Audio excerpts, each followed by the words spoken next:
শেরপুরে বৈষম্য বিরোধী ছাত্র আন্দোলনের সকল প্রকার কার্যক্রম স্থগিত ঘোষণা করা হয়েছে। 16 সেপ্টেম্বর রবিবার রাতে শহরের মুসলিম মার্কেটের অ্যাডভান্স আইটি ইনস্টিটিউট হলরুমে সংবাদ সম্মেলনে এ সময় কথা বলেন ছাত্ররা। এই সময় ছাত্ররা বলেন, ছাত্রদের এখন পড়ার টেবিলে ফেরার সময় হয়েছে, তবে জাতীয় যে কোনো ক্রান্তিকালে আবার রাস্তায় ফিরবে। এছাড়া দুর্নীতি ও অনিয়ম মোকাবেলা করে শেরপুর উন্নয়নের প্রয়োজনে মাঠে থাকবে ছাত্ররা।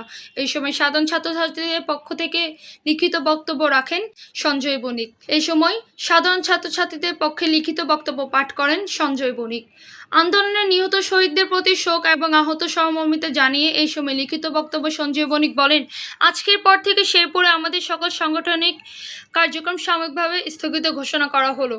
এরপর কেউ বৈষম্য বিরোধী আন্দোলন নামে কোনো কার্যক্রম চালু রাখলে তার জন্য বৈষম্য বিরোধী ছাত্র আন্দোলনের শেরপুরের জেলা টিম দায়ী থাকবে না। আমাদের সংগঠন একটি অরাজনৈতিক এবং অলাভজনক সংগঠন। আমরা এখানে সকলের অংশগ্রহণের স্বাগত জানাই, কিন্তু দুঃখের সাথে জানাচ্ছি আমাদের কিছু শুভাকাঙ্ক্ষীরা ভুল ধারণার কারণে আমাদের কর্মকাণ্ড সম্পর্কে বিরূপ মন্তব্য ও গুজব ছড়াচ্ছেন। এই সময় গুজব না ছড়িয়ে শেরপুরের জেলা উন্নয়নের পাশে থাকার আহ্বান জানান। আমরা স্পষ্টভাবে বলতে চাই, বৈষম্য বিরোধী ছাত্র আন্দোলনে শেরপুরের জেলা টিম কোনো ব্যক্তি বা কোনো গোষ্ঠীর বিরুদ্ধে নয়।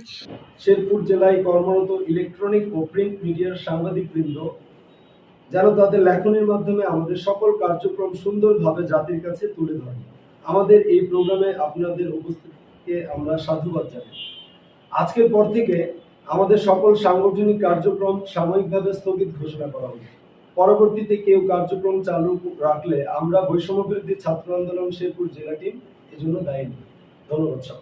শেরপুর প্রতিনিধি জাহিদ হাসান খোকনের পাঠানো তথ্যচিত্রে PIV 71 টিভি।